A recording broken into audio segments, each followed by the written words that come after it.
নমস্কার। কথায় কথায় কথামৃত অনুষ্ঠানের ১৪৩তম পর্বে আপনাদের স্বাগত। এই অনুষ্ঠান আপনারা দেখছেন প্রাণারাম ইউটিউব চ্যানেলে, যেখানে সপ্তাহে ৬ দিন সোম থেকে শনিবার সম্প্রচারিত হয় কথায় কথায় কথামৃত, আর রবিবার সম্প্রচারিত হয় শ্রীরামকৃষ্ণের একজন পার্ষদের পুণ্য জীবন প্রসঙ্গ। সবকটি অনুষ্ঠানই শুরু হয় রাত্রি ৯টার সময়। আমরা শ্রী শ্রী রামকৃষ্ণ কথামৃততে গতকাল অবস্থান করছিলাম এবং আজকেও থাকব ৯ই সেপ্টেম্বর ১৮৮৩ প্রসঙ্গে, যেদিন আমরা দেখছিলাম যে শ্রীরামকৃষ্ণ মাস্টারমশাইয়ের সঙ্গে কথা বলছিলেন, কথামৃত বিতরণ করছিলেন, বিশ্বাসের প্রসঙ্গ নিয়ে তিনি বলছিলেন, এবং তারপরে মাস্টারমশাই নিভৃতে শ্রীরামকৃষ্ণের সঙ্গে কথা বলছিলেন। এরকম একটা জায়গায় ছিলাম। সেইখান থেকেই আজকের অনুষ্ঠানে প্রবেশ করব শ্রী শ্রী রামকৃষ্ণ কথামৃততে, যার সূচনায় কথামৃতকার শ্রীযুক্ত মহেন্দ্রনাথ গুপ্ত বা শ্রীম উদ্ধৃত করছেন, তব কথামৃতং তপ্ত জীবনং কবিভিরীড়িতং কলমশাপহং শ্রবণমঙ্গলং শ্রীমদাততং ভুবি গৃণন্তি ये ভূরিদা জনাঃ। ঠাকুর মনির সহিত নিভৃতে কথা কহিতেছেন। ঠাকুর মনির সহিত নিভৃতে কথা কহিতেছেন, এইরকম লিখছেন মাস্টারমশাই। আর আমরা আগের দিনকে খেয়াল করেছিলাম যে মাস্টারমশাই মণি নামটি ব্যবহার করেছেন। তো এখানে বলছেন ঠাকুর মনির সহিত নিভৃতে কথা কহিতেছেন, যে কখনো কখনো ওই মণি নাম নিয়েছেন মাস্টারমশাই অর্থাৎ কথামৃতকার, আর আমরা কালের ব্যবধানে দাঁড়িয়ে অনুমান করতে পারছি যে এই মণি আসলে মাস্টারমশাই স্বয়ং। এই প্রসঙ্গ গতকাল আমরা শুনেছি। তো মাস্টারমশাইয়ের সঙ্গে নিভৃতে কথা হচ্ছে, লিখছেন মাস্টারমশাই মণি, আগে তিনি যদি সব হয়েছেন এরূপ নানা ভাব কেন? এটা একেবারে বালকের মতো একটা অবস্থায় জিজ্ঞাসু, সশ্রদ্ধ জিজ্ঞাসু, বালকবৎ একটা ভাবে মাস্টারমশাই যেন প্রশ্নটি করছেন, সেরকমই মনে হচ্ছে আমাদের পড়তে গিয়ে। এবং সেখানে তিনি বলছেন যে আগে তিনি যদি সব হয়েছেন এরূপ নানা ভাব কেন, এটি শ্রীরামকৃষ্ণকে জিজ্ঞাসা করছেন। নানা ভাব মানে ওই ভাবের বৈচিত্র্য রয়েছে, ভাবের মধ্যে বৈপরীত্য রয়েছে, নানান রকমের রয়েছে। তা সেইখানটাতে ঠাকুর শ্রীরামকৃষ্ণকে জিজ্ঞাসা করছেন। শ্রীরামকৃষ্ণ, বিভুরূপে তিনি সর্বভূতে আছেন, কিন্তু শক্তি বিশেষ। এই শক্তি বিশেষ শব্দটিকে মাস্টারমশাই স্থূলাক্ষরে দিয়েছেন। কোনোখানে বিদ্যাশক্তি, কোনোখানে অবিদ্যাশক্তি, কোনোখানে বেশি শক্তি, কোনোখানে কম শক্তি। দেখো না, মানুষের ভিতর ঠগ জুয়াচোর আছে, আবার বাঘের মতো ভয়ানক লোকও আছে। আমি বলি ঠগ নারায়ণ, বাঘ নারায়ণ। তো এই যে বলছেন তিনি যদি সব হয়েছেন এরূপ নানা ভাব কেন, তো শ্রীরামকৃষ্ণ তার উত্তরে ওইটিকে নতুন করে বোঝালেন যে হ্যাঁ, সত্যি নানান রকমভাবেই তিনি প্রকাশিত হয়ে রয়েছেন। এইবারে সেই যে নানান রকমভাবে বিভুরূপে তিনি সর্বভূতে আছেন, অর্থাৎ সর্বভূতের অন্তরে সেই শক্তি প্রকাশিত, সেই শক্তি সুপ্ত হয়ে রয়েছেন। বিভুরূপে তিনি সর্বভূতে আছেন, কিন্তু শক্তি বিশেষ, তার মানে শক্তির প্রকাশের তারতম্য রয়েছে। কোনোখানে বিদ্যাশক্তি, কোনোখানে অবিদ্যাশক্তি, কোনোখানে বেশি শক্তি, কোনোখানে কম শক্তি। এর মধ্যেই সবটা বলে দেওয়া হচ্ছে। বেশি এবং কম শক্তির প্রকাশ দেখতে পাওয়া যাচ্ছে। সেই জন্যে কেউ অনেক কাজ করতে পারে, কেউ কম কাজ করতে পারে। এবারে প্রশ্ন ছিল যে নানা ভাব কেন? তাহলে নানা ভাব কেনর মধ্যে ভালো মন্দের ব্যাপারটিও রয়েছে। তো শ্রীরামকৃষ্ণ বললেন কোনোখানে বিদ্যাশক্তি, কোনোখানে অবিদ্যাশক্তি। এটি বহুবার তিনি ব্যাখ্যা করেছেন, কিন্তু যতবারই শোনা যায় ততবারই ভালো লাগে এবং মঙ্গলজনক। সেটি হলো যে আদ্যাশক্তির দুটি অংশ, একটি বিদ্যাশক্তি, একটি অবিদ্যাশক্তি। বিদ্যাশক্তির দ্বারা মানুষের ধর্ম হয়, মানুষের মোক্ষ লাভ হয়। আর অবিদ্যাশক্তি সেটি যেটি মানুষকে বদ্ধ করে, আসক্ত করে।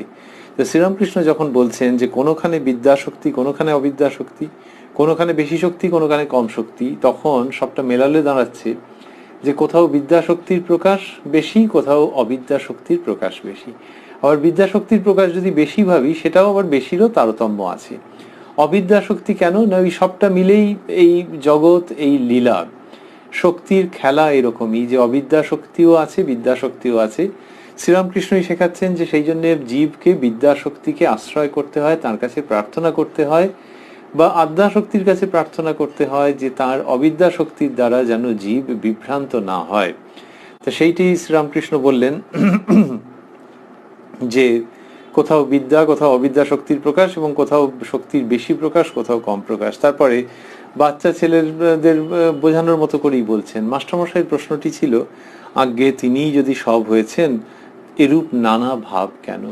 এটা কিন্তু সেই মাস্টার মশাই সুলভ জায়গার থেকে নয়, একজন সিনিয়র টিচারের জায়গার থেকে নয়। এটি যেন মনে হচ্ছে তত্ত্ব জিজ্ঞাসু, বা আরো ঠিক ঠিক বলতে গেলে একদম বাচ্চা ছেলে যেরকম ভাবে বলে যে কত রকম রয়েছে, বাঘ সিংহ রয়েছে, আবার একটা খরগোশ ছানাও রয়েছে, এই যে সেটা দেখে সে যখন আনন্দ করে কথা বলে বা জিজ্ঞাসা করে নানান রকম, যে আচ্ছা খরগোশও কি মানুষকে খেয়ে ফেলে, তখন বাবা মা হয়তো বলছে না না তা কেন।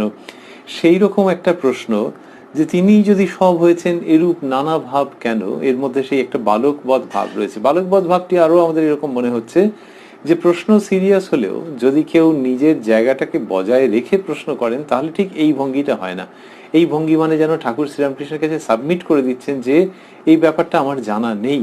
সাবমিট করে দিচ্ছেন সেই শ্রী মহেন্দ্রনাথ গুপ্ত, যিনি এমনিতে দর্শন শাস্ত্রে বিশারদ, কিন্তু তিনি এটি নিবেদন করে দিচ্ছেন যেন প্রশ্নের ভঙ্গি দেখে মনে হচ্ছে যে এই বিষয়ে আমার কিছু অধিকার আলাদা করে নেই, আপনি দয়া করে বলুন যে তিনি যদি সব হয়েছেন এরূপ নানা ভাব কেন। ওই যে বালকবধ ভাব, সেইখানে শ্রীরামকৃষ্ণ যখন বোঝাচ্ছেন তখন ওই বাচ্চা ছেলেকে বোঝানোর মতো করে, গল্পের মতো করে প্রসঙ্গটি যাচ্ছে। অদ্ভুত এইটা মিল দেখতে পাওয়া যাচ্ছে যে যিনি বলছেন তার মনোভাব, তার মানসিকতার সঙ্গে মিল রেখে প্রসঙ্গগুলি সেই রকম রয়েছে, তার ভাষা শব্দ সেরকম। দেখো না, ঠাকুর বলছেন, দেখো না মানুষের ভিতর ঠগ জুয়াচোর আছে, আবার বাঘের মতো ভয়ানক লোকও আছে। আমি বলি ঠগ নারায়ণ, বাঘ নারায়ণ। তাহলে যে সব রকম আছে, এবং তার মধ্যেও আবার শেষে ওইটি নিয়ে এলেন পাঁচ লাইন, যে সবচেয়ে দরকারি প্রসঙ্গ, যেখানে উপসংহারের মতো সবটা ধরা আছে। আমি বলি ঠগ নারায়ণ, বাঘ নারায়ণ। তাহলে এই নারায়ণ এদের মধ্যে রয়েছেন, এবং এই দুটো বৈপরীত্য দেখাচ্ছেন, ঠগ এবং বাঘ, এদের মধ্যেও সেই নারায়ণই আছেন।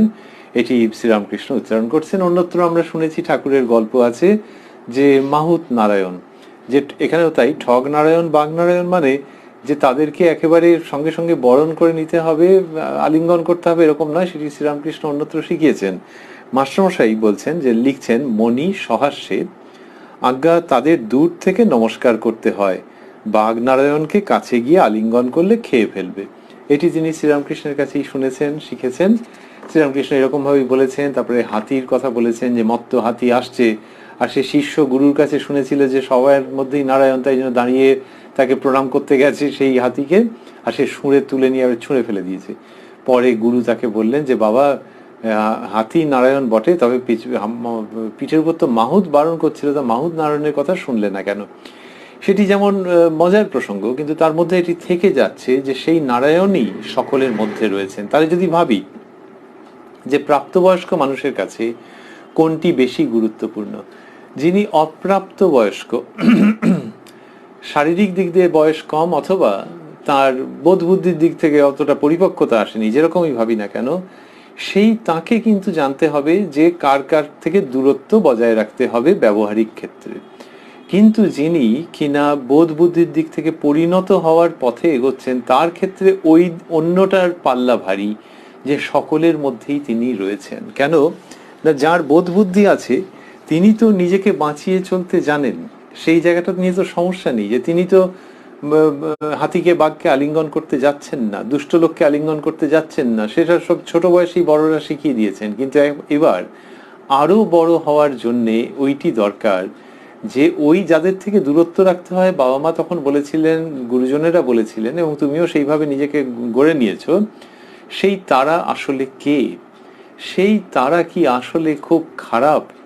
সেই তারা কি আসলে পরিত্যাজ্য? সেই তারা কি জগতে না থাকলেই ভালো? না, তা নয়। তাদের মধ্যেও নারায়ণ আছেন। এইটা হচ্ছে বেড়ে ওঠার পথে দ্বিতীয় ধাপ, এবং খুব প্রয়োজনীয় ধাপ, যে তাদের মধ্যেও নারায়ণ আছেন এইটিকে নতুন করে আবিষ্কার করা, যখন নিজের নিরাপত্তা নিয়ে কোনো ভয় নেই, নিজেকে বাঁচাতে শেখা হয়ে গেছে, তখন তাদের মধ্যেও নারায়ণ আছেন জানলে জগৎকে অন্য রকম ভাবে দেখা যাবে। এক, দুই, বয়স বাড়ার সঙ্গে সঙ্গে যে জটিলতা আসে ব্যক্তিত্বের মধ্যে, সেইটা আস্তে আস্তে প্রশমিত হয়ে একটি সুন্দর গ্রহণযোগ্য ব্যক্তিত্ব তৈরি হবে, যিনি কিনা জগতের মানুষকে ক্ষমার চোখে দেখতে শুরু করেছেন, যিনি জগতের মানুষের মধ্যে একত্ব দেখতে শুরু করেছেন, এবং যেখানে অন্যায় সেখানে মুখ বুজে সহ্য করেন না, কিন্তু আগে যেরকম একটা ভয়ঙ্কর অসুয়া ছিল, ভয়ঙ্কর প্রতিযোগিতা বা ভয়ঙ্কর ঘৃণা ছিল, এখন সেখানে একটা অন্য মরমী দৃষ্টি আসতে আরম্ভ করবে, যে মুহূর্তে মানুষ জানবে যে ওই ঠগ বাঘ এদের মধ্যেও নারায়ণ আছেন। আমরা অনেক সময় এইগুলোর তাৎপর্য সম্বন্ধে যখন ভাবি তখন অন্যরকম করে নিই। আমাদের মধ্যে তো একটা বিভাজনের প্রবণতা থাকে, যে আমি তোমার থেকে ভালো, অমুকের থেকে ভালো। সেইখান থেকে আমরা ভাবি যে ও মাহুত নারায়ণের কথা শোনা উচিত ছিল, তার মানে হাতি নারায়ণ থেকে পালিয়ে যেতে হবে, তাহলে বাঘ নারায়ণ থেকে পালিয়ে যেতে হবে, ঠগ নারায়ণ থেকে পালিয়ে যেতে হবে। এই পালিয়ে যাওয়াটা শুধু নিজেকে বাঁচানোর জন্যে, যাতে সে নিজের কোনো তার ক্ষতি করে না দেয়। কিন্তু যখন পালিয়ে গেলাম, তারপর কি সারা জীবন ধরে পালিয়ে যাব? যখন নিরাপদ দূরত্ব রচনা করতে শিখে গেছি, তখন মনে মনে নৈকট্য আনবো না? স্বামী বিবেকানন্দ বলছেন, খল রূপী নারায়ণ, লুচ্চ রূপী নারায়ণ।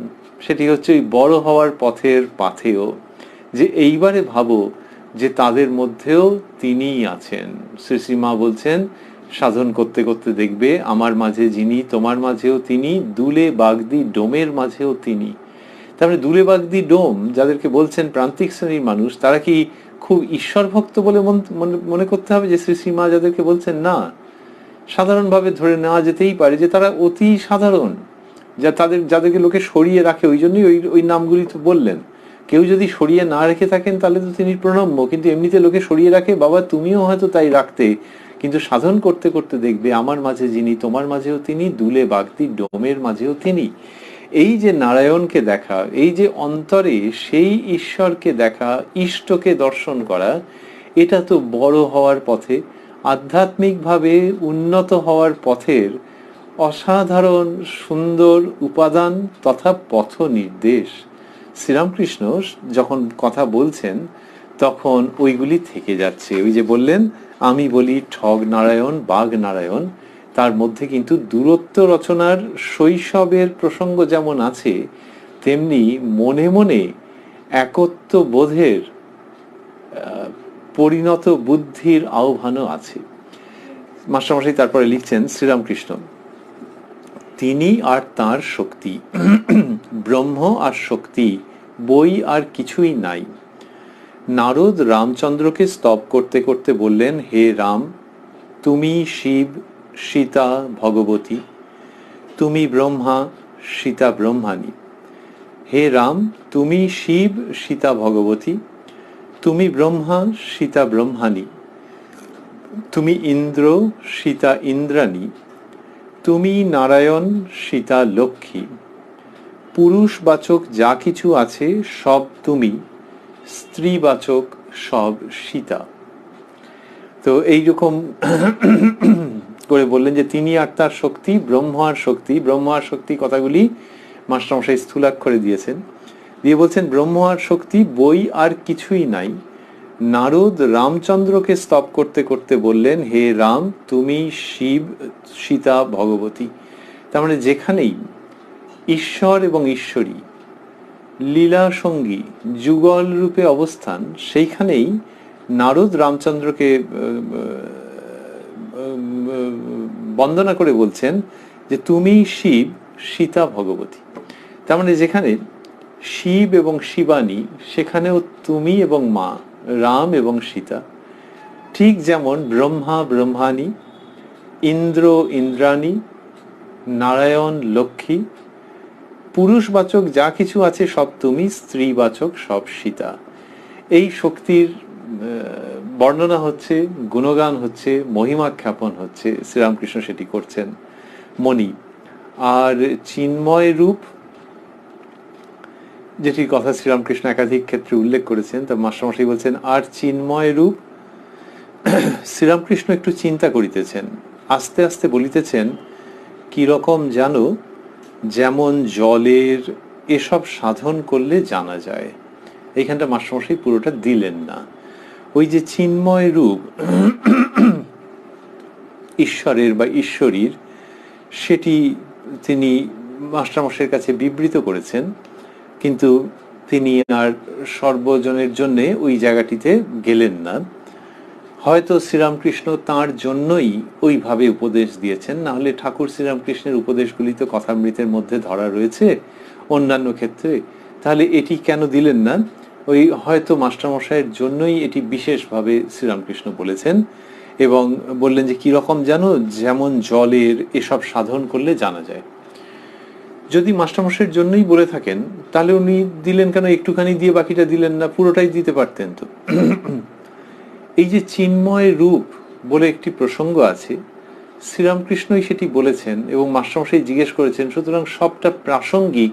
এই তথ্যটি পাঠক পাঠিকার কাছে তিনি আনতে চেয়েছেন যে চিন্ময় রূপ, ওই যে ওখানে ব্রহ্ম আর শক্তির কথা বলা হয়েছে, তারপর যে চিন্ময় রূপ, এই প্রসঙ্গ যে শ্রীরামকৃষ্ণ ভালোবাসেন এবং এটি যে প্রাসঙ্গিক, সেটির জন্যে মাস্টারমশাই এটিকে তুললেন, মানে প্রসঙ্গটিকে আনলেন।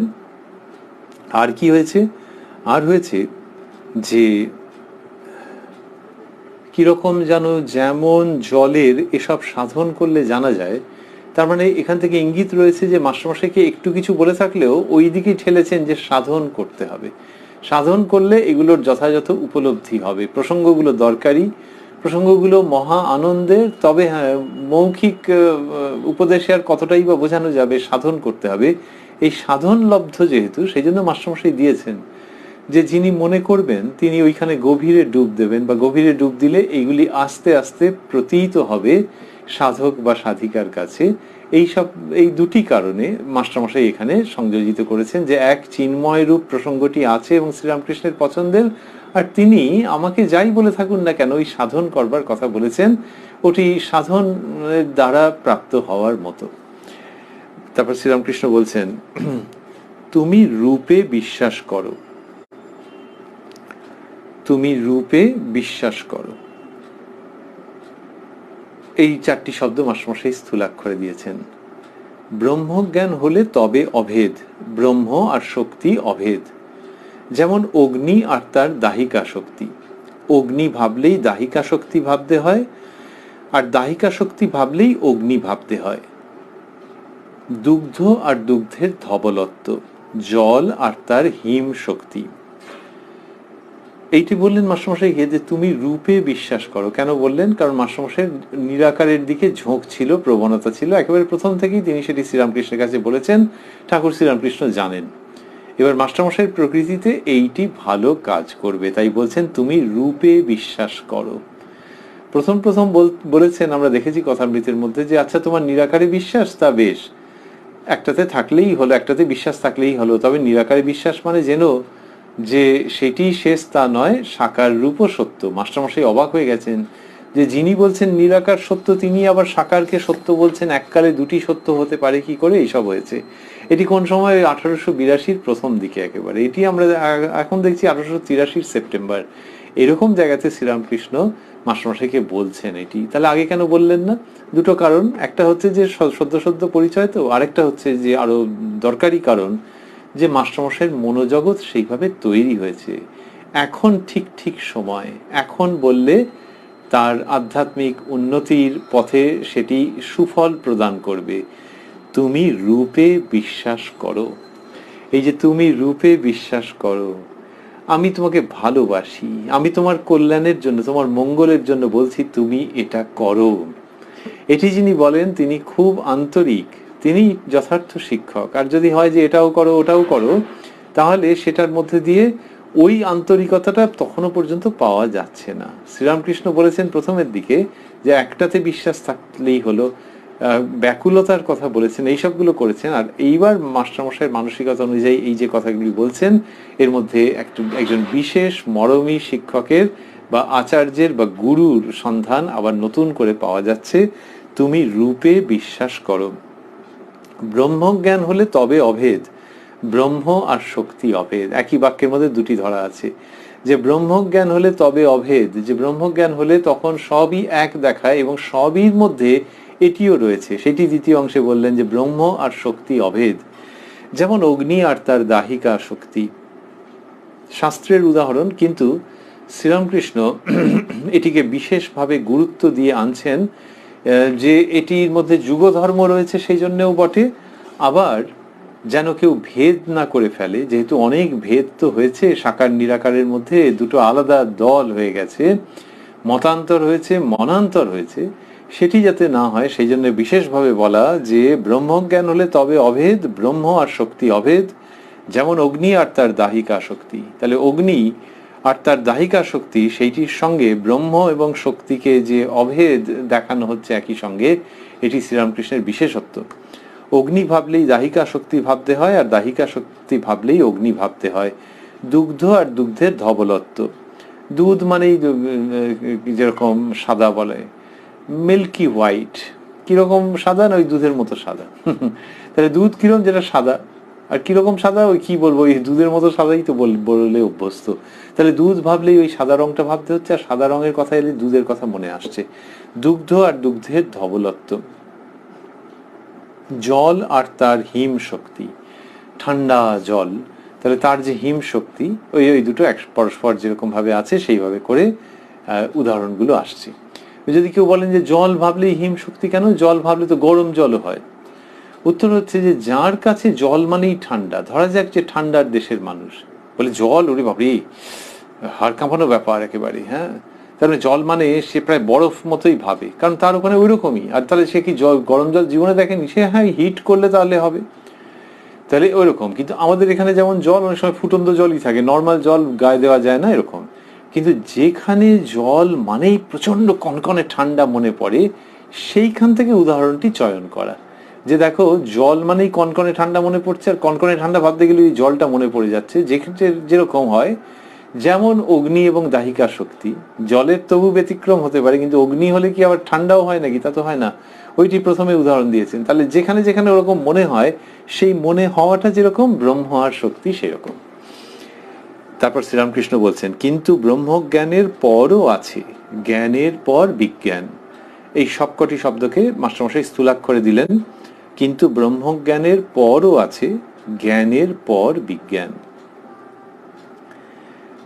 এই বিজ্ঞান শ্রীরামকৃষ্ণ এইটির প্রসঙ্গ ঘুরে ফিরে করেছেন, বলছেন যার জ্ঞান আছে, বোধ হয়েছে, তার অজ্ঞানও আছে। বশিষ্ঠ অত পুত্র শোকে কাতর হলেন। লক্ষণ জিজ্ঞাসা করাতে রাম বললেন, ভাই জ্ঞান অজ্ঞানের পার হও, যার আছে জ্ঞান তার আছে অজ্ঞান। পায়ে যদি কাঁটা ফোটে আর একটি আহরণ করে সেই কাঁটাটি তুলে দিতে হয়, তারপর দ্বিতীয় কাঁটাটিও ফেলে দিতে হয়, তারপর দ্বিতীয় কাঁটাটিও ফেলে দেয়। তো বললেন যে ব্রহ্মজ্ঞানেরও পর আছে, ব্রহ্মজ্ঞানের পরও আছে জ্ঞানের পর বিজ্ঞান। এই বিজ্ঞানের স্বরূপ শ্রীরামকৃষ্ণ বুঝিয়েছেন যে ছাদে কেউ উঠছে, সেটা হচ্ছে জ্ঞানের চর্চা। ছাদে ওঠার পর কেউ কেউ দেখছে যে ছাদ যে বস্তুতে তৈরি, ইট চুন সুরকি, সেই বস্তুতে সিঁড়িগুলোও তৈরি। এইটি হচ্ছে বিজ্ঞান, যেখানে কিনা জীব জগৎকে সেই তার আলোয় আলোকিত দেখছে, শুধু তাই নয়, তার সঙ্গে অভেদ দৃষ্টিতে দেখছে। এই বিজ্ঞানের কথা শ্রীরামকৃষ্ণ বলেছেন, তো সেটির কথা এখানে উল্লেখ করলেন। তারপর বললেন যার জ্ঞান আছে, বোধ হয়েছে, তার অজ্ঞানও আছে। তাহলে জ্ঞানের সঙ্গে অজ্ঞান মিলেমিশে থাকছে। বশিষ্ঠ অত পুত্র শোকে কাতর হলেন। লক্ষণ জিজ্ঞাসা করাতে রাম বললেন, ভাই জ্ঞান অজ্ঞানের পার হও, যার আছে জ্ঞান তার আছে অজ্ঞান। এই যে জ্ঞান অজ্ঞানের পার হও, এইখানে জ্ঞান বলতে শ্রীরামকৃষ্ণ যেটি বোঝাচ্ছেন সেটি হচ্ছে ওই ঈশ্বরের বোধের কাছাকাছি একটি জায়গা, যেখানে এই জ্ঞান মানে ভালো মন্দ সদসৎ বিচার, সত্যগুণ রজগুণ তমগুণ এইগুলোর বিচার, এইটা হচ্ছে এখানে জ্ঞান মানে। তাই বলা হচ্ছে যে এই ভালো মন্দের যে বোধ, লোকে বলে হ্যাঁ এর জ্ঞান হয়েছে, বলে জ্ঞান হলে অজ্ঞানও থাকবে, ওর মধ্যে ওটা ঢুকেই থাকবে। তাহলে জ্ঞান অজ্ঞানের পার হও, জ্ঞান অজ্ঞানের পার মানে ওই ভালো মন্দ সুখ দুঃখ এইগুলোর পার হওয়া, সৎ অসৎ তারও পার চলে যাওয়া, তার মধ্যে বিশেষ করে ভালো মন্দ। তাহলে সদ অসৎ বিচারটা লাগে, কিন্তু ভালো মন্দর বিচারটা হচ্ছে ওই জ্ঞানের, শ্রীরামকৃষ্ণ যেটির কথা বলছেন সেটি, যে ভালো মন্দ মানে এটা ভালো ওটা মন্দ, তাহলে ভালোটাকেই ধরতে হবে, কিন্তু ভালো বলে যেটাকে ভাবছো তারও সীমাবদ্ধতা আছে। যিনি পরম, যিনি চূড়ান্ত, যিনি চরম, তিনি এই ভালো এবং মন্দ বোধের ওপরে অবস্থিত। তাই ওই কথাটি বললেন যে লক্ষণ জিজ্ঞাসা করতে রাম বললেন, ভাই জ্ঞান অজ্ঞানের পার হও, যার আছে জ্ঞান তার আছে অজ্ঞান। যখন কারোর জগৎ ব্যাপারে আসক্তি থাকছে তখন তিনি কি করছেন, ওর মধ্যে বিচারকে নিয়ে আসছেন। এই বিচারকে নিয়ে এসে আসক্তি মুক্ত হচ্ছেন তিনি, যে না এইগুলো হচ্ছে আসক্তির জন্য এই বোধগুলো হচ্ছে, কোথাও সুখের বোধ হচ্ছে, কোথাও দুঃখের বোধ হচ্ছে, কোথাও প্রেম, কোথাও ঘৃণা, সবগুলো আসক্তির জন্য হচ্ছে।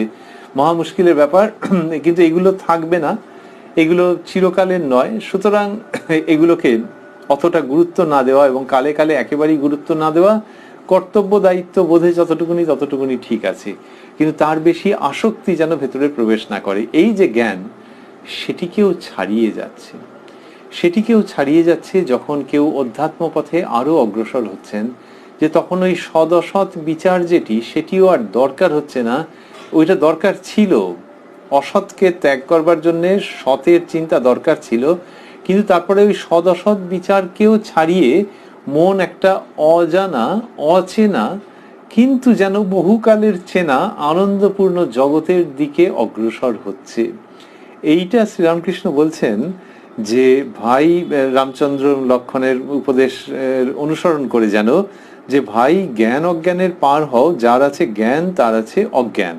শ্রীরামকৃষ্ণ বলছেন, পায়ে যদি কাঁটা ফোটে আরেকটি আহরণ করে সেই কাঁটাটি তুলে দিতে হয়, তারপর দ্বিতীয় কাঁটাটিও ফেলে দেয়।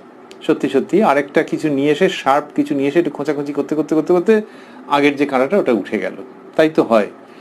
এইবার যেটা দিয়ে খোঁচাখুচি করেছে ওটাকে কি খুব একেবারে আলাদা করে, তো যদি ওটা একটা কাঁটাই হয়ে থাকে তাহলে দুটোকেই ফেলে দেয়।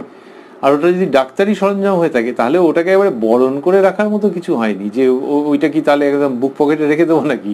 তো সুতরাং সরাও, হাঁটাও, কাজ হয়ে গেছে। তো উনি কাঁটা, আগেকার যে কাঁটার উদাহরণ দিয়েছেন সেইটা দিয়েই আমাদের বুঝতে হবে, যে উদাহরণটা দিয়েছেন সেটাকে গ্রহণ করতে হবে। যে তখন যে আরেকটা কাঁটা নিয়ে এসে যে একটুখানি খোঁচাখুচি মেরে যেই তুলে দিয়েছে, তখন দুটো কাঁটাই ফেলে দিল। যদি কেউ বলে যে কোনটা বেশি ভালো ছিল, তার দ্বিতীয় কাঁটাটা, কিন্তু সেও তো ফেলে দিল। ঠিক সেই রকম অজ্ঞান এবং জ্ঞান, যে বিচারের দ্বারা, বিবেকের দ্বারা, বৈরাগ্যের দ্বারা তুমি এই অজ্ঞানকে অতিক্রম করলে, সেইটাকে পরে ফেলে দিতে হবে। কেন ফেলে দিতে হবে? তাহলে কি স্বেচ্ছাচারী হবে? তা নয়। কিন্তু ওই যে এইগুলো বর্জনীয়, এগুলো বর্জনীয়, এগুলো বর্জনীয়, এইভাবে করে এগিয়েছে। তো এইবারে এগিয়ে সে যখন ছাদে পৌঁছে গেছে, অর্থাৎ সেই তথাকথিত জ্ঞানের রাজ্যে পৌঁছেছে, তখন দেখছি যে যাদেরকে ও সরিয়ে সরিয়ে সরিয়ে সরিয়ে দিয়েছিল, যে সমস্ত পুরুষ নারী, যে সমস্ত সম্পর্ক, যে সমস্ত বস্তু যে সরিয়ে দিয়েছিল, যেগুলো অনিত্য, ছাদে পৌঁছবার পর দেখছে যে ছাদ যে বস্তুতে তৈরি, এরাও সেই বস্তুতে তৈরি, যেটি বিজ্ঞানীর অবস্থা। আগে থাকতে ভাবলে মহা গোলমাল হয়ে যাবে, তখন ওইগুলোকে আঁকড়ে নিয়ে পড়ে থাকবে, একেবারে খুব আসক্ত ব্যক্তিতে পরিণত হবে। তা আগে সেগুলো ছেড়ে দিয়েছে, দিয়ে যে জায়গাটাতে পৌঁছেছে সেখানে গিয়ে দেখছে যে এরা একই বস্তুতে তৈরি, সেই ব্রহ্মর স্বরূপ এদের মধ্যে রয়েছে, অভেদ ভাব রয়েছে। যখন এটা ভাবছে, তখন সকলের সঙ্গে একটা সমত্ব আসছে, মমত্ব আসছে, আন্তরিকতা আসছে, সহানুভূতি আসছে। তখন আর সেই আগের বিচার, বিবেক, বৈরাগ্য, ওগুলো দরকার লাগছে না, ওগুলোকে সরিয়ে রাখলেও হবে, কেননা ওগুলো এলে এদেরকে তো সরিয়ে দেয়। কিন্তু এখন তো আর দরকার নেই, নাও আই এম সেফ। কিসের থেকে সেফ? এই মানুষগুলো কি বাঘসিংহ নাকি? তা নয়, কিন্তু এই যে আসক্তি যে গ্রাস করছিল, সেইখান থেকে এখন নিরাপদ। তা তার জন্য এখন আর ওই দ্বিতীয় কাঁটাটাও লাগবে না। এইটা চমৎকার শ্রীরামকৃষ্ণ যে জায়গাটি আনছেন। মাস্টারমশাই জিজ্ঞাসা করছেন, যখন শ্রীরামকৃষ্ণ বলছেন তারপর দ্বিতীয় কাঁটাটিও ফেলে দেয়, তখন মাস্টারমশাই লিখেছেন মণি। শ্রীরামকৃষ্ণ যখন বলছেন তারপর দ্বিতীয় কাঁটাটিও ফেলে দেয়, তখন মাস্টারমশাই লিখছেন মণি, অজ্ঞান জ্ঞান দুই ফেলে দিতে হয়? শ্রীরামকৃষ্ণ, হ্যাঁ তাই বিজ্ঞানের প্রয়োজন। এই যে হ্যাঁ তাই বিজ্ঞানের প্রয়োজন, শেষের দুটি শব্দ বিজ্ঞানের প্রয়োজন মাস্টারমশাই স্থূলাক্ষরে দিলেন। হ্যাঁ তাই বিজ্ঞানের প্রয়োজন। এইটা শ্রীরামকৃষ্ণ যেভাবে বলেছেন, এটা অন্যত্র কোথাও আমরা পাইনি। যে ওই বিজ্ঞান যখন আসছে, তখন জ্ঞানের যে উপকরণগুলো ছিল, যে সহায়ক বস্তুগুলো ছিল, যে যন্ত্রপাতিগুলো ছিল, বিবেক, বৈরাগ্য ইত্যাদি, সেগুলোকেও আর দরকার লাগে না, সেগুলো সরিয়ে দিতে হয়, ফেলে দিতে হয়। ফেলে দেওয়া মানে অবজ্ঞা করে নয়, কিন্তু আর দরকার নেই। এটা বিজ্ঞানের অবস্থায় গেলে বা বিজ্ঞানীর অবস্থায় গেলে তখন এটি হয়।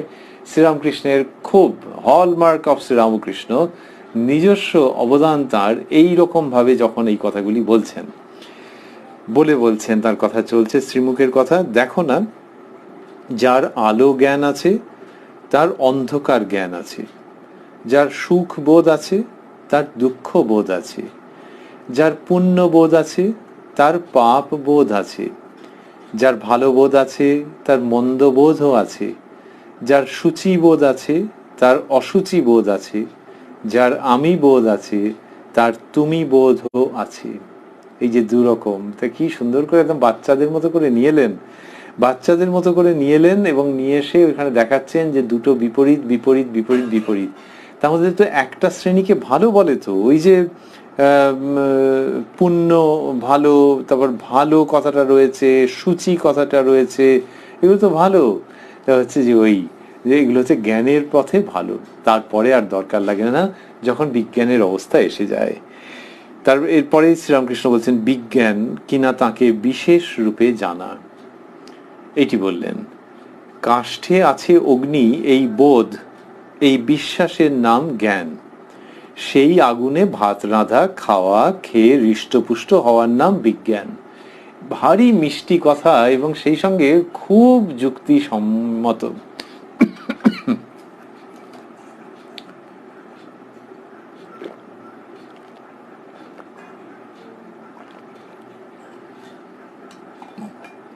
বলছেন যে কাষ্ঠে আছে অগ্নি এই বোধ, এই বিশ্বাসের নাম জ্ঞান। একটু কাষ্ঠ মানে কাটকাট ব্যাপার হয়ে গেল, সেরকম ভাবেই প্রায় দিচ্ছেন, উচ্চ স্তরের কথা, কিন্তু সেখানে আরো উচ্চ প্রসঙ্গ আছে। কাষ্ঠে আছে অগ্নি এই বোধ, এই বিশ্বাসের নাম জ্ঞান। যে কাঠের মধ্যে আগুনের সম্ভাবনা রয়েছে, তো যে কোনো জিনিসে তো আর আগুন দিলে আগুন ধরে যাবে না, কাঠের মধ্যে সেই সম্ভাবনা রয়েছে, তো এই বোধ, এই বিশ্বাসের নাম জ্ঞান, যে এ জানে। কিন্তু তারপর কি, আগুন জ্বালিয়েছে না জ্বালায়নি, যা, আর ওই দেখো যে লোকটা আগুন জ্বালিয়েছে, আরে কি হাসছে আর কি আনন্দ করছে, কেন? সেই আগুনে ভাত রাঁধা খাওয়া খেয়ে হৃষ্টপুষ্ট হওয়ার নাম বিজ্ঞান। তেমনি এই জগৎ ব্রহ্মময়। আমাদের শাস্ত্রে রয়েছে ব্রহ্ম সত্য জগন মিথ্যা জীব ব্রহ্মৈব না পরা। ব্রহ্ম সত্য, জগৎ মিথ্যা, জীব ব্রহ্মই, অপর কিছু নয়। সেটির মধ্যে যে জ্ঞানের উচ্চারণ রয়েছে শ্রীরামকৃষ্ণের ক্ষেত্রে আর একটু যেন মনে হয় বেশি, যে জীব ব্রহ্মই, তো সবটাই ব্রহ্মময়, কিন্তু সেইটা যার কিনা বোধে বোধ হচ্ছে, তার জগৎ সম্পর্কে ব্যবহারটা কিরকম হয়। যদি দেখা যায় যে তিনি গুটিয়ে মুটিয়ে রয়েছেন, তিনি খুব কঠোর অদ্বৈত বেদান্তি, তাহলে বুঝতে হবে যে তার বোধহয় ওই স্বরূপ সম্পর্কে জ্ঞান হয়েছে, কিন্তু ব্যাস ওই পর্যন্ত। সবটাই তিনি চৈতন্যময় দেখছেন, যে চৈতন্যের অন্য নাম সচ্চিদানন্দ, কিন্তু তার জগৎ ব্যবহারের মধ্যে অন্য কিছু পাওয়া যাচ্ছে না। আচ্ছা, যদি অন্য কিছু পাওয়া যায়, যে তিনি অদ্বৈত বেদান্তি, আবার খুব নরম মনের মানুষ, অন্যদের সঙ্গে যখন কথা বলেন তাদের মন ভরে যায়। ইনি আলাদা করে এখন আর, আগে দেবদেবীর উপাসনা করতেন, এখন আর আলাদা করে দেবদেবীর মন্দিরে যেতে দেখা যায় না। অন্যেরা বলে যে ইনি অদ্বৈত বেদান্তি এবং সেই বস্তু লাভ করেছেন। যাই হোক, এর সঙ্গে কথা বললে খুব আনন্দ আছে। এবং ইনি পণ্ডিত মূর্খ, সাধু অসাধু, ধনী নির্ধন নির্বিশেষে সকলের সঙ্গে অল্প অল্প অল্প করে যে কথা বলেন, সেটি ভারী চমৎকার। তাহলে শ্রীরামকৃষ্ণের বক্তব্য অনুযায়ী যে সম্ভবত এর ওই জ্ঞানের পরের অবস্থা, বিজ্ঞানের অবস্থা লাভ হচ্ছে বা হয়ে গেছে।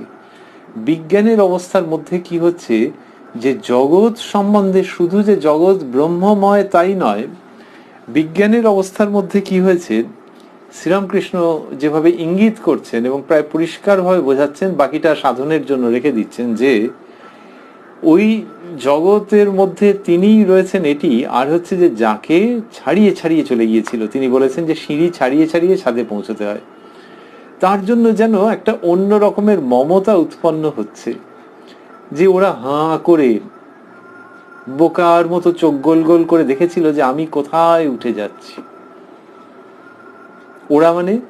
ওরা মানে আশেপাশের অন্য মানুষজন, এমনকি বস্তু, যে বস্তুকে বলেছি না লাগবে না, সরিয়ে নাও, এসব অনিত্য বস্তু সরিয়ে নাও আমার কাছে, আমার দরকার নেই। তার মধ্যে কোথাও যেন একটা আমার সুপ্রিমেসির ভাব ছিল, যে অনিত্য বস্তু এসব আবার কি, হাত দিয়েও টাচ করবো না, মন দিয়ে করবো না, হাত দিয়েও করবো না, কোথায় অনিত্য বস্তু, অনিত্য ভাব, অনিত্য সম্পর্ক।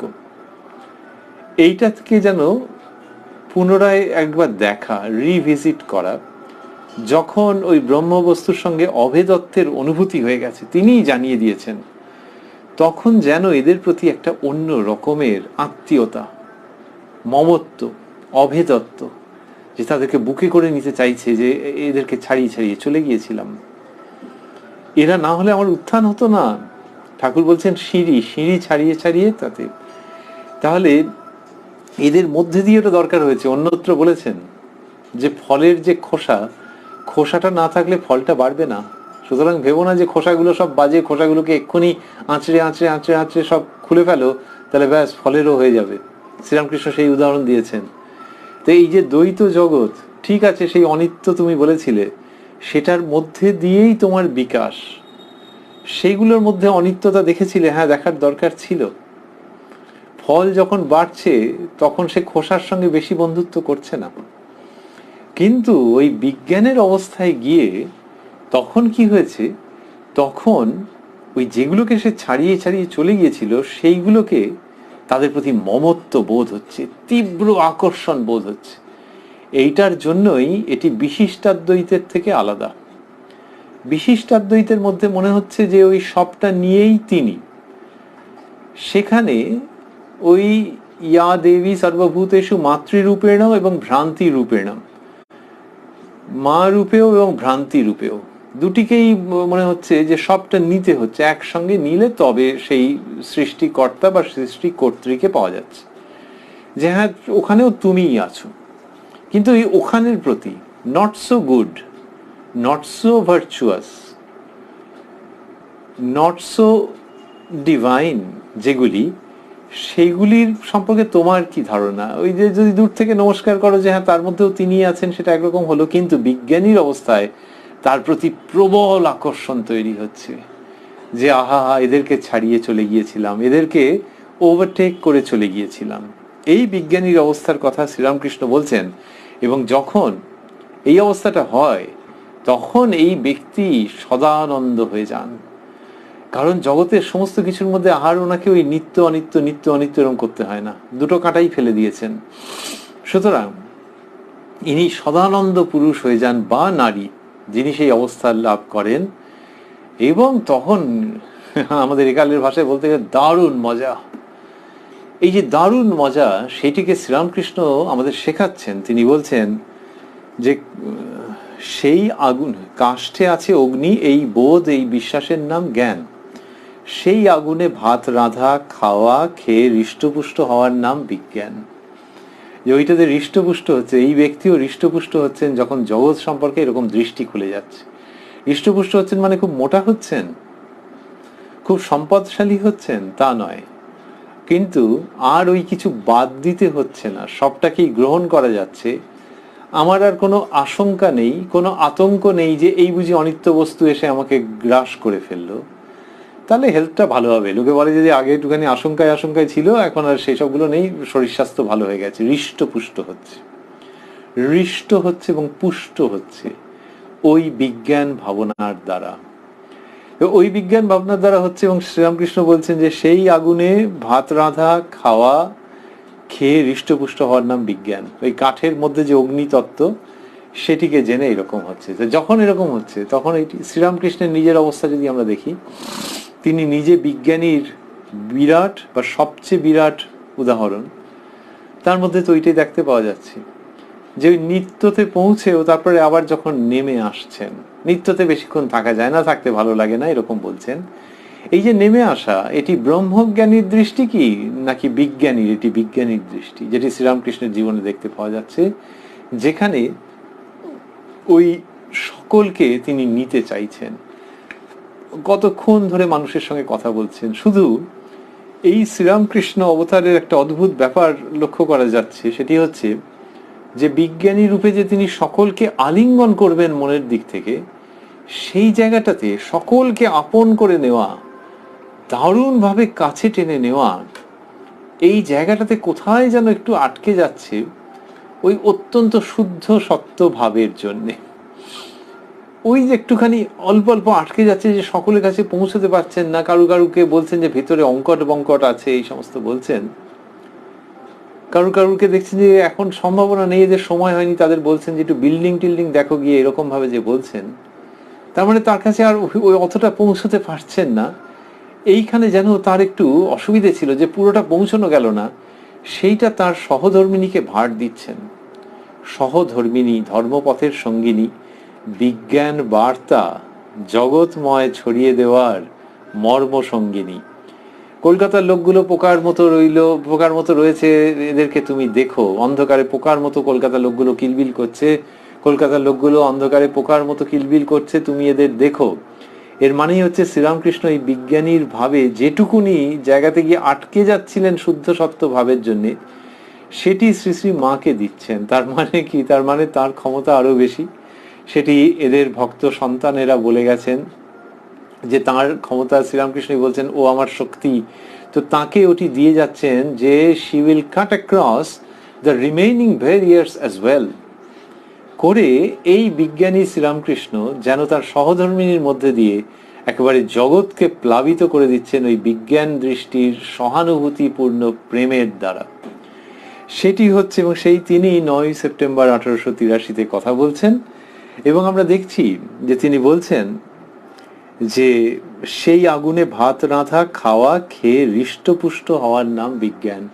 এই যে হৃষ্টপুষ্ট হওয়া, এটা রামকৃষ্ণ সারদার যুগল লীলার মধ্যে দিয়ে দেখতে পাওয়া যাচ্ছে। যদিও দুজনের শারীরিক কত রকমের কষ্ট ছিল, এর সেই গলার কষ্ট অত বেড়ে গেল, শ্রী শ্রী মায়ের পায়ের বাত ছিল, তারপরে কত রকম শারীরিক অসুবিধা তৈরি হলো।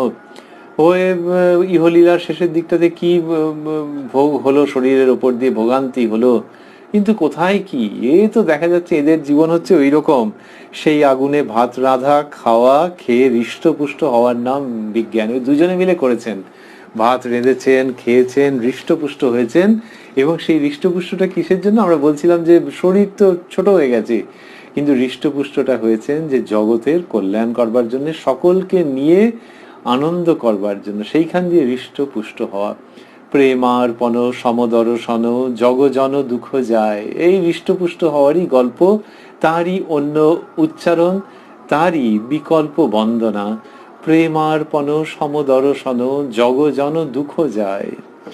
তো বললেন ঈশ্বর আছেন, শ্রীরামকৃষ্ণ বলে চলছেন, ঈশ্বর আছেন এইটি বোধে বোধ, তার নাম জ্ঞান। তার সঙ্গে আলাপ, তাকে নিয়ে আনন্দ করা, বাৎসল্যভাবে, সখ্যভাবে, দাস্যভাবে, মধুরভাবে, এরই নাম বিজ্ঞান। জীব জগৎ তিনি হয়েছেন, এইটি দর্শন করার নাম বিজ্ঞান। এই বিজ্ঞান শব্দটিকে, যেখানে জ্ঞান বিজ্ঞান শব্দগুলি আসছে, মাস্টারমশাই স্থূলাক্ষরে দিয়েছেন যে জ্ঞান এবং বিজ্ঞান দুটোকেই আলাদা করে নজর করানোর জন্য, এবং দুটির যে সূক্ষ্ম পার্থক্য, আনন্দপূর্ণ পার্থক্য বিজ্ঞানের সঙ্গে জ্ঞানের, সেইটিকে মাস্টারমশাই যেন দৃষ্টি আকর্ষণ করতে চেয়েছেন সেই দিকে।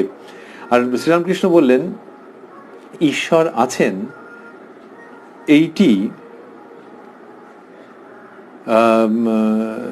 বোধে বোধ, তার নাম জ্ঞান, তার নাম জ্ঞান। তার সঙ্গে আলাপ, তাকে নিয়ে আনন্দ করা, বাৎসল্যভাবে, সখ্যভাবে, দাস্যভাবে, মধুরভাবে, এরই নাম বিজ্ঞান। এইখানেও একটি নতুনত্ব আসছে। এই যে বাৎসল্য, দাস্য, সখ্য, মধুর, এই ভাবগুলি একেবারে ভক্তি ভাবের মধ্যে আছে। যে ভক্তিভাব কিন্তু অদ্বৈত ভাবকে নেবে না, সেই ভক্তিভাব বলবে কি যে ওই দ্বৈত জায়গার থেকে তার পরম আনন্দ হচ্ছে। আবার যিনি ভক্তি থেকে জ্ঞানে উত্তীর্ণ হয়েছেন তার কথা আলাদা, কিন্তু যিনি ভক্তি পথেরই সাধক, ভক্তি তার কাছে be all and end all, তিনি তো দুইকে নিয়ে আনন্দ করছেন, তার সারা জীবনটাই সেইটা। এবং সেখানে তিনি বলছেন যে ঈশ্বরের সঙ্গে শান্ত, দাস্য, বাৎসল্য, সখ্য, মধুর, এরকম নানান রকমের আসছে। এইটি যে হয় সেটা দ্বৈতভাবে হয়। ওই ভাবগুলির মধ্যে চারটির কথা বলেছেন, বাৎসল্য, সখ্য, দাস এবং মধুর। এই চারটি ভাব বলছেন, কারণ বোঝাই যাচ্ছে শান্ত ভাবটির মধ্যে রয়েছে। শান্ত ভাবের মধ্যে এগুলি সবগুলোরই তো থাকে একটার সঙ্গে একটা ইন্টারমিংলিং। এই যে চারটি ভাবের কথা বললেন, এটি বলছেন বিজ্ঞানীর। এইটা শ্রীরামকৃষ্ণের একটা অপূর্ব সংযোজন, যে দ্বৈত, বিশিষ্টাদ্বৈত, অদ্বৈত, বিজ্ঞান, সেখানে ওই দ্বৈত ভাবের মধ্যে যে নানান রকমের সম্পর্কের ঢেউ খেলাখেলি, সেই সম্পর্কগুলো এবং সেই তরঙ্গগুলোকে নিয়ে আসছেন অদ্বৈত উত্তীর্ণ বিজ্ঞানের ভাবে। এইটা শ্রীরামকৃষ্ণের অনন্য সংযোজন। বিজ্ঞানের প্রসঙ্গ বলতে গিয়ে বললেন যে বাৎসল্য ভাবে, সখ্য ভাবে, দাস ভাবে, মধুর ভাবে, এরই নাম বিজ্ঞান। তাকে নিয়ে আনন্দ করা এই চারটি ভাবে, বাৎসল্য, সখ্য, দাস এবং মধুর। তাহলে যাকে পেয়েছেন তাকে নিয়ে এবার জগৎ জুড়ে, যে জীব জগৎ জুড়ে যে তার অস্তিত্ব রয়েছে, সেইখানে এই চারটি ভাবের পুনরাগমন হচ্ছে। এই চারটি ভাবের তরঙ্গ আবার বিজ্ঞানের মধ্যে খেলতে আরম্ভ করছে। অদ্বৈতের মধ্যে তরঙ্গ নেই, নিস্তরঙ্গ। জীব ব্রহ্মৈব না পরহ, জীব ব্রহ্ম। যদি জীব আলাদা ভাবো তাহলে তরঙ্গ ওঠে। আরে সেই তরঙ্গকে স্তিমিত করা হয়েছে, সেই সমস্ত সংস্কার দগ্ধ হয়ে গেছে চিরকালের জন্যে। এবারে নিরাকার সচ্চিদানন্দ সমুদ্র, সেখানে আর কোনো তরঙ্গের আভাস মাত্র নেই, কিন্তু অপরূপ ঢেউ খেলতে আরম্ভ করলো যেই বিজ্ঞানের প্রসঙ্গ এসে গেল।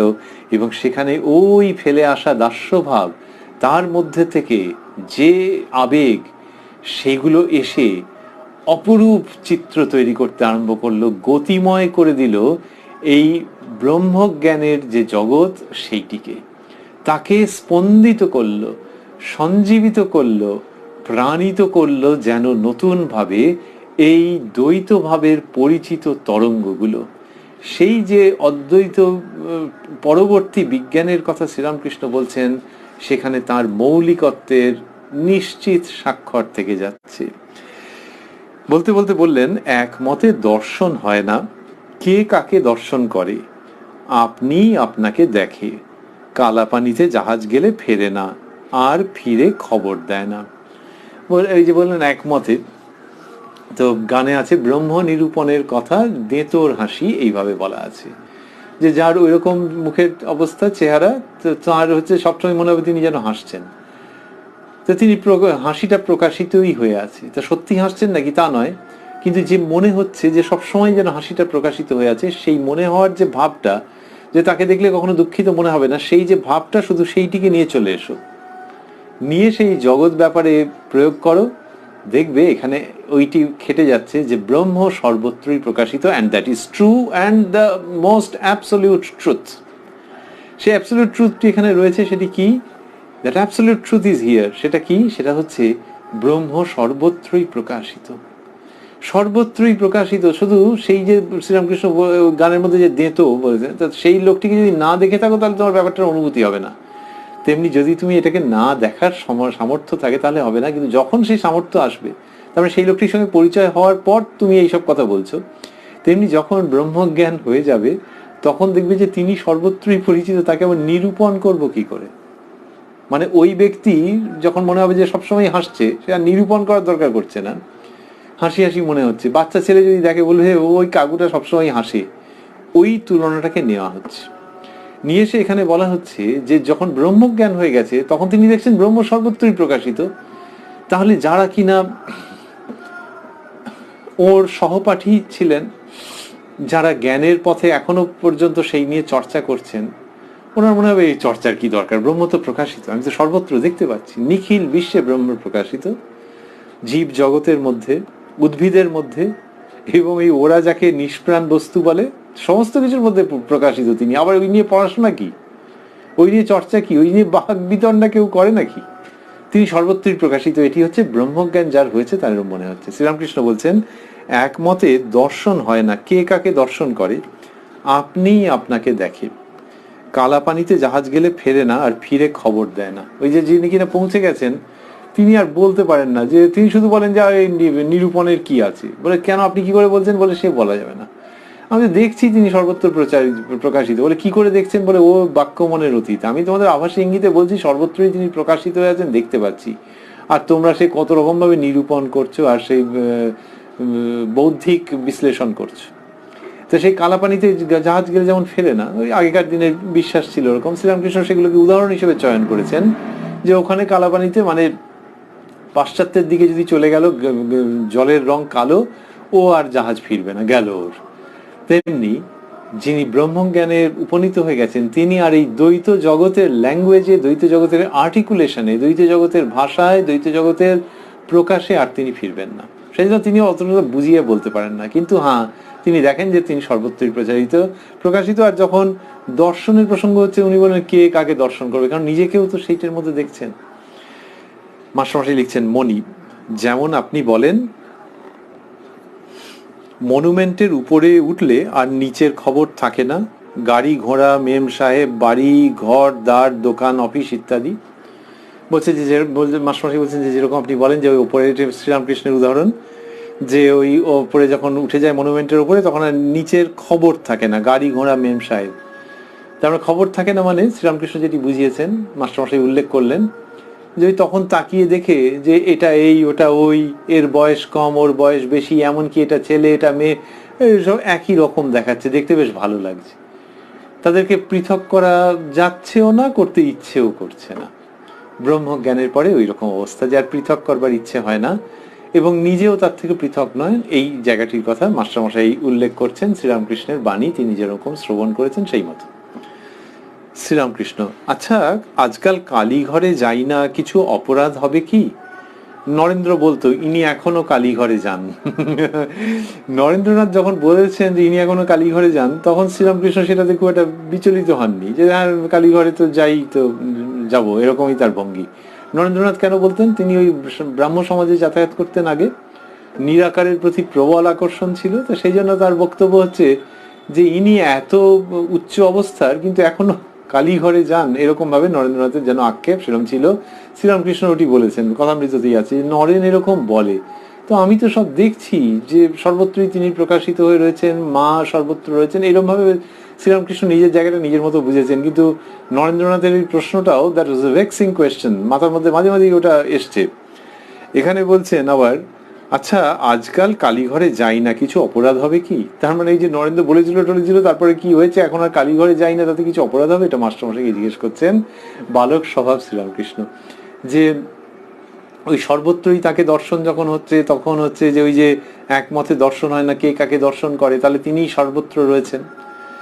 সে তিনি মানে চৈতন্য স্বরূপও ভাবা যেতে পারে। আবার যখন ভক্তিতেও মানুষ ভক্তির একেবারে ঊর্ধ্বতম অবস্থায় উপনীত হয় ভক্তির দিক থেকে, তখন উপাস্য ইষ্ট তাকে সর্বত্র প্রকাশিত দেখেন। ইষ্টকে বা উপাস্যকে তিনি দেখেন যে তিনি সর্বত্র প্রকাশিত রয়েছেন, তো তখন আর আলাদা করে কিভাবে কি তাকে কোথায় দর্শন করতে যাব? তো যেভাবে শ্রীরামকৃষ্ণ কালীঘরে যান না, তা সেটা আবার হঠাৎ মাথার মধ্যে যেন এসছে। বলছেন আচ্ছা আজকাল কালীঘরে যাই না, কিছু অপরাধ হবে কি? এটি মাস্টারমশাইকে জিজ্ঞাসা করছেন। মাস্টারমশাই লিখছেন মণি, আজ্ঞা আপনার নূতন নূতন অবস্থা, আপনার আবার অপরাধ কি? শ্রীরামকৃষ্ণ, আচ্ছা হৃদের জন্য সেনকে ওরা বলেছিল হৃদয়ের বড় অসুখ, আপনি তার জন্য 2 খান কাপড় 2টি জামা আনবেন, আমরা তাকে দেশে পাঠিয়ে দিব, অর্থাৎ শিওরে। সেন এনেছিল 2টি টাকা, সেন এনেছিল 2টি টাকা। এ কি বলো দেখি, এত টাকা, কিন্তু এই দেওয়া, বলো না। শ্রীরামকৃষ্ণ এখানে ওই একটা অসুবিধা ব্যক্ত করছেন যে হৃদয়রাম তার ভাগ্নে, তার অসুখ, সেই জন্যে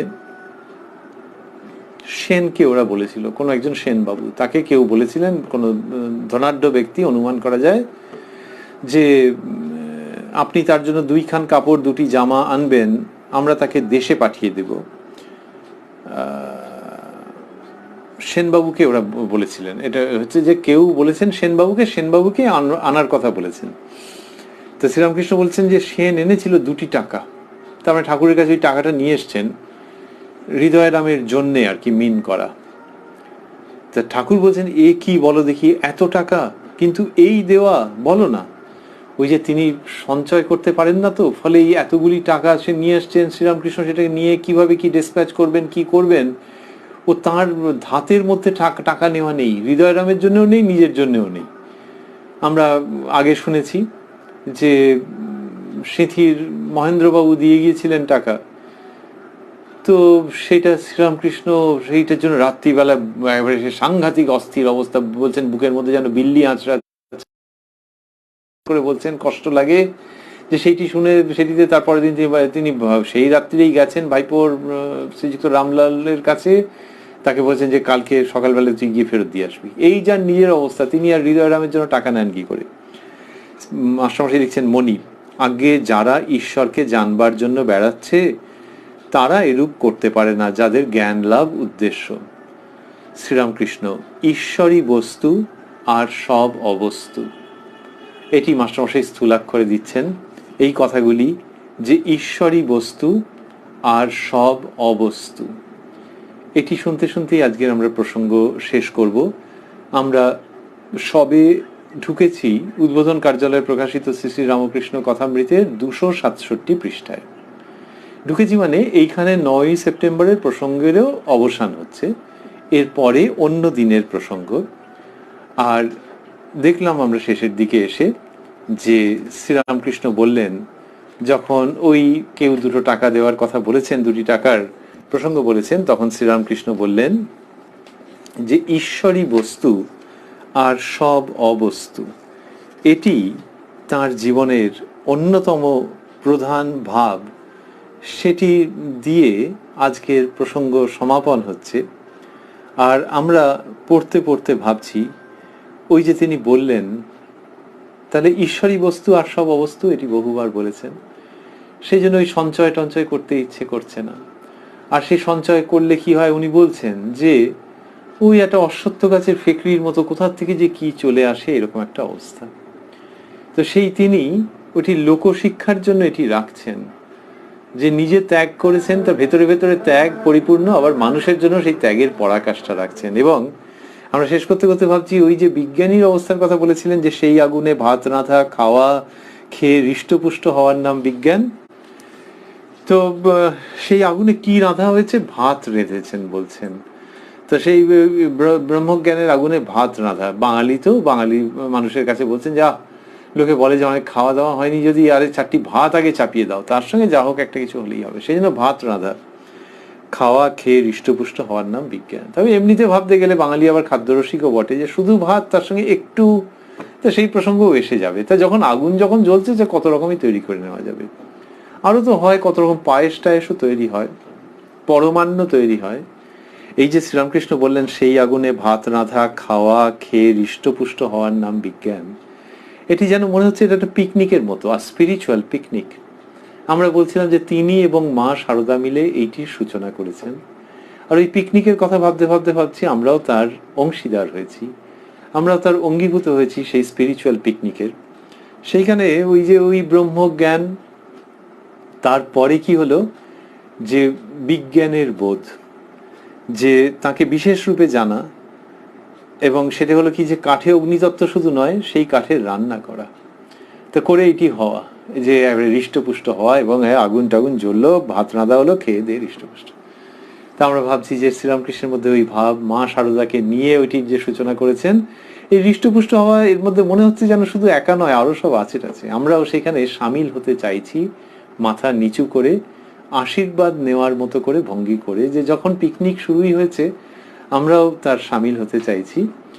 আর এইসব কথা ভাবতে ভাবতে এই প্রসঙ্গেই ভাবছি যে ঠাকুরের কৃপায় এবং কালকে সমবেত হতে চাইছি একসঙ্গে এই দুর্গাপুজোর, মা দুর্গার পুজোর শুভ অবসরে শ্রী শ্রী রামকৃষ্ণ কথামৃতকে অবলম্বন করে কথায় কথায় কথামৃত অনুষ্ঠানে রাত্রি 9টার সময় এই প্রাণারাম ইউটিউব চ্যানেলে। আর ভাবছি ওই যে বললেন যে সেই আগুনে ভাত রাঁধা, খাওয়া খেয়ে হৃষ্টপুষ্ট হওয়া, এগুলিও হতে চাইছি শুধু শুধু ভাত হলে তো হবে না, আরো কিছু চাই, পরমান্ন হলে তো চমৎকার। আর অমৃত যখন ভাবছি, তো এই যে রান্নার পদ্ধতি সবই তো প্রতীকী, তো তার মধ্যে দিয়ে যখন অমৃত তৈরি হচ্ছে তখন আর আমাদের ঠিক আছে, ব্যাস একদম। লোকে যখন প্রসাদ পায় তখন বলে যে শেষের দিকে যে ও প্রসাদই পায়েস, ব্যাস ওইটা না হলে ওরে বাবা যত ভালোই খাওয়া দাওয়া হোক না কেন। তেমনি আমাদের ক্ষেত্রে হচ্ছে ওই অমৃত শ্রী শ্রী রামকৃষ্ণ কথামৃত। তাই রান্নার যে প্রক্রিয়া সেটা তো প্রতীকী, কিন্তু আমরা বুঝতে পারছি যে বিজ্ঞানের সহায়ে যে রন্ধন হচ্ছে তার মধ্যে দিয়েই তো শ্রীরামকৃষ্ণের শ্রীমুখের এই অমৃত কথা উত্থিত হচ্ছে। তাই কথামৃত আমরা পড়ছি, পড়ব, অধ্যয়নের মধ্যে রয়েছি, সাধ্যমতো মননের মধ্যে, অভিনিবেশের মধ্যে রয়েছি, এবং তার দ্বারা ভাবছি ঠাকুর এবং মা যে ব্যাপারটি শুরু করেছেন, যে রন্ধন শুরু করে দিয়েছেন, যে স্পিরিচুয়াল পিকনিকে আমাদেরকে যেন সমবেত হওয়ার অনুমতি দিয়েছেন, তাতে আমরা অংশগ্রহণ করছি। এবং শ্রী শ্রী রামকৃষ্ণ কথামৃত রূপ ওদেরই হাতের শ্রীহস্তের অমৃত লাভ করে খুব আনন্দ পাচ্ছি, অন্তর শান্তিতে ও আনন্দে পরিপূর্ণ হয়ে যাচ্ছে। ওং নিরঞ্জনং নিত্যমনন্ত রূপং ভক্তানুকম্পা ধৃত বিগ্রহং বৈ ঈশাবতারং পরমেশমিড্যং তং রামকৃষ্ণং শিরসা নমামঃ। রাম প্রাণারাম প্রাণারাম প্রাণারাম প্রাণারাম প্রাণারাম। কি যেন লুকানো নামে তাই মিষ্ট এত তব নাম। প্রাণারাম প্রাণারাম প্রাণারাম প্রাণারাম প্রাণারাম প্রাণারাম।